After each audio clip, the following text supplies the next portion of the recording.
abantu bajja nga basaba abantu baabwe abamu ne bakifula ekyokusaaga abandi ne bagamba nti abantu baffe babawamba tuba tukola ssente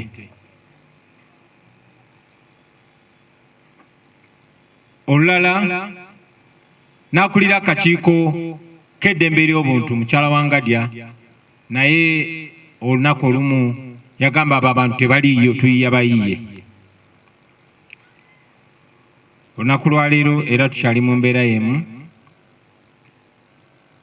nti si namba bunamba tibatutte kibalama batutte eddamulira batutaani nti kati bakawambayo 10 kati bawambayo 2 kati 18 tetumanyi gye bali n'ebirala bifaanana bwe bityo. These are not just numbers. Zino si namba. Bano baana b'abantu, babba b'abantu, bataata b'abantu. Nga Kibalama bwe bambuzaawo nga tetuddangamu mulaba, nga Kanata Muhammadi bwe bambuzaawo nga tetuddangamu mulaba, nga babatwala tulaba, nga kamera kwe ziri. Ne tugenda ku poliisi ne bagamba tebabayina n'ebirala bifaanana bwe bityo. Olunaku lwa leero oyo maama n'omukyala balina omwana waabwe omwami we gwe bayita Sebudde Kasimu yabuzibwawo wamu ne Edi Mutwe taddangamu kumanyikako mayitire. Abo mulabye oyo gwe mulabye ye maama w'omuvubuka gwe bayita Kyagulanyi Najibu bambuzaawo wamu ne Edi Mutwe taddangamu kulabika.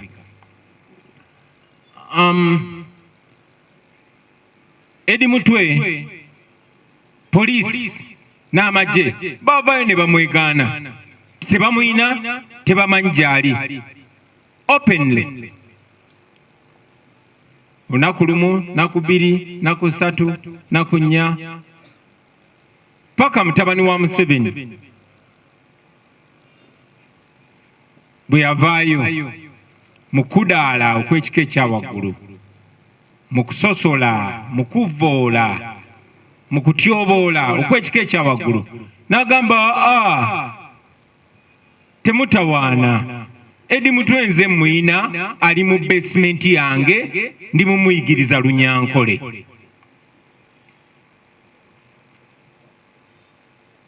Buli omu n'akimanya kuba yakyogera openly. Edi Mutwe ndi mumuyigiriza Lunyankole mukozesa nga punching bag esigenda muta okujjako nga maze omulaawa n'ebirala. Basebo ne bannyabo mwenna mwabiwulira, abakulu bonna abatwala mu ddiini baabiwulira era baabiraba, abakulu abatwala mu nnono baabiwulira era baabiraba, eggwanga lyonna n'ensi yonna baabiwulira era baabiraba. Naye era mutabani wa Museveni gwe bayita Muhoozi era nga yakulira amagye, kitaawe kyekitiibwa n'obuyinza bye yamuwa, yasigala ng'akyakola buli kyayagala ku Edi Mutwe kuba yagamba bw'aba tannamaliriza byayagala kutuusa ku Edi Mutwe tajja muta. Era ne bwe baabuzza abapoliisi ne bagamba mukama waffe yavuddeyo n'ateeka obubaka ku kibanja kye ekya X oba Twitter, so tetulina kye twongerako. Yeeyo Uganda gye tulimu bassebo ne bannyabo. Ne twogera ku nsonga zino, twogera ku bantu abaabuzibwawo. Nze kennyini ono Honorable Zaake gwe mulaba, abo bajja mu Shidi Kavuma n'abalala bangi baali bawambiddwako. Oyo Nyanzi twali tuwambiddwako ne tutulugunyizibwa ne tukubibwa. Nze akawanga kange baakateekako cracks 2 n'ebirala ebifaanana bwe bityo. Nakati bwe tutyo bwe tuli bassebo ne bannyabo. Bwe twogerera Edi Mutwe ali mu kufa mpola. Sandyagadde bagamba kino ne bassebo ne bannyabo, singa Edi tafuna bujjanjabi bwanjawulo agenda kufa. Nga ffenna tulaba nga bwe byatandise, nga tulaba nga bwe bigenda okuggwa.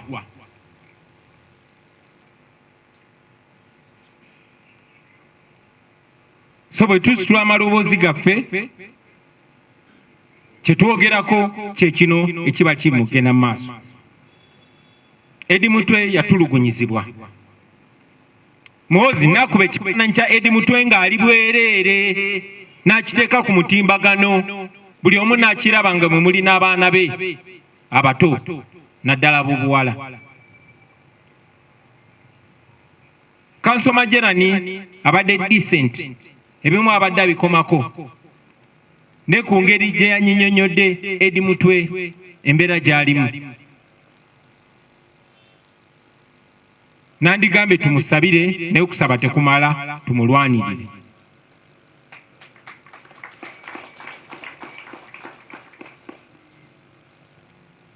Bino byonna Muhoozi byakola, abikola okulaga obukyayi, obusosoze, ate ekyennaku abikola mu linnya ly'Abaganda baffe Abanyankole. Buli kyakola akikola mu linnya ly'abannaffe Abanyankole.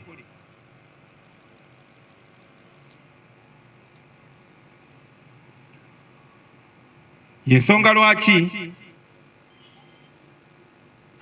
nze wamu ne bannange twawandikidde abakulembeze ba elders mu region ya Ankole. I wrote to the elders in the Ankole region, just in case they've not seen it, to bring it to their attention and to call out for their voice before it's too late, asking them whether they are comfortable and at peace with what's going on, whether they won't raise their voices before it is too late. Because what is being done by Museveni's son is a trajectory that is leading our country into a terrible, terrible place. The genocide in Rwanda did not start by people cutting themselves. It started with words and actions that demean and dehumanize other people. The Holocaust did not start with killings. It started by actions and words. That is where Museveni's son wants to send this country, by pitting the Banyankole against the rest of Ugandans, which I want to call upon our brothers and sisters from Ankole and the elders of Ankole to distance and disassociate themselves with the acts, the brutal, immoral and tribalistic acts of Muhoozi and Museveni. Because it is clear he is committing crimes and he wants to pay. And if you don't distance yourselves from them, be sure you will unfortunately pay. So I call upon all of you to distance yourselves. It's important to mention, kino kikulu nnyo okubayiga okubabuulira. As a nation, we must not be driven to that distance. Museveni has no support. That's why he is trying to conscript the wonderful people of Western Uganda in his corner. Achimanyi talina buwagizi.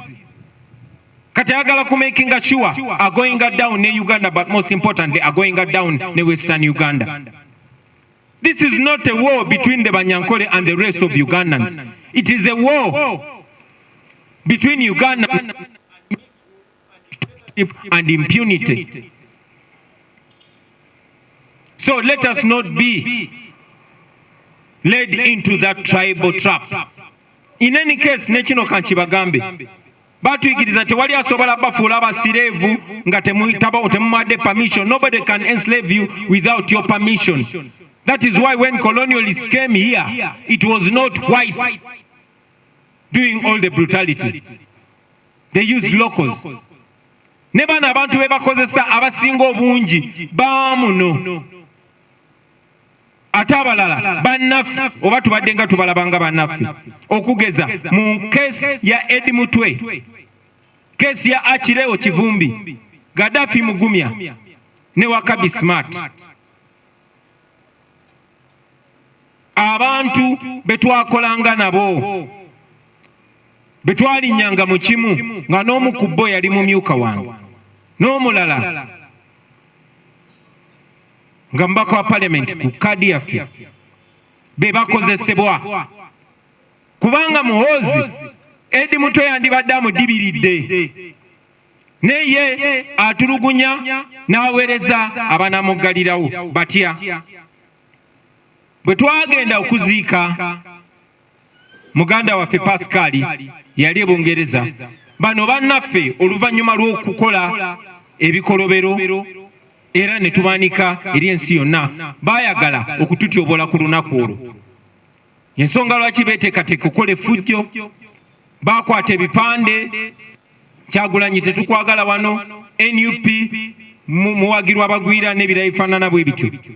Naye kubanga naawe wennyini we baali nawe tebaayinawo buwagizi, kubanga abantu mu nsi amaaso geggula dda. So mu kitundu ekyo kye twalimu abantu babalemesa otukolako effujjo. Bino byonna byali ku kamera, everything was on camera. Era mwabalaba nti bwe twavaayo ku lunaku olwo baalabwa nga balina we bakuŋŋaanidde olw'eggulu nga bali disappointed, kubanga kye baali baagala si kye kyali kituukiridde. Baakuŋŋaanya bannamawulire awo e Masaka, abeegatira mu kibiina kye bayita Greater Masaka Journalists Association. Ne bagamba katuteeke ki, ne bagamba tugende tuloopa omusango, era ne baloopa omusango nti abakumi ba Kyagulanyi babakubye ne bababbako ne sweta n'essimu. Bwe baloopa omusango ogwo waayitawo ebbanga erikunuukiriza mu mwaka, ye omwaka tegwawera. Kaakati kuba gavumenti ya Museveni teyina musango gwonna gweyinza tusibako, buli gwe bakutte kuffe, buli gwe bawambye kuffe, either bakutwala ku poliisi ne bagulako ekisangosango era ekisango kifiiraawo, oba ne bakusuula busuuzi gye basanze nga bwe basuula bano Banyanzi. Kati baanoonya omusango gwe batugulako ne bajjukira nti balinayo ba allies baabwe muffe, nti balinayo bannaabwe muffe, era tulina information nti bawuliziganya nabo. Gw'oŋŋamba otya nti ofunye okusoowagana n'omuntu gw'obadde okolagana naye nti abadde mumyuka oba abadde akola ki, naye ate SFC ne drone ze zikunona. SFC ne drone be baanonakirewo n'abulawo ebbanga paka be bamusuula ku poliisi, be bawamba Gaddafi, be bawamba Smart ne bababuzawo ebbanga paka be babasuula ku poliisi. Era abe SFC be bawamba Edi Mutwe ne bamutwala ewa Muhoozi n'amutulugunya ebbanga eryo lyonna lyonna, nkakasa nga awuliziganya n'abo ba agenti be muffe.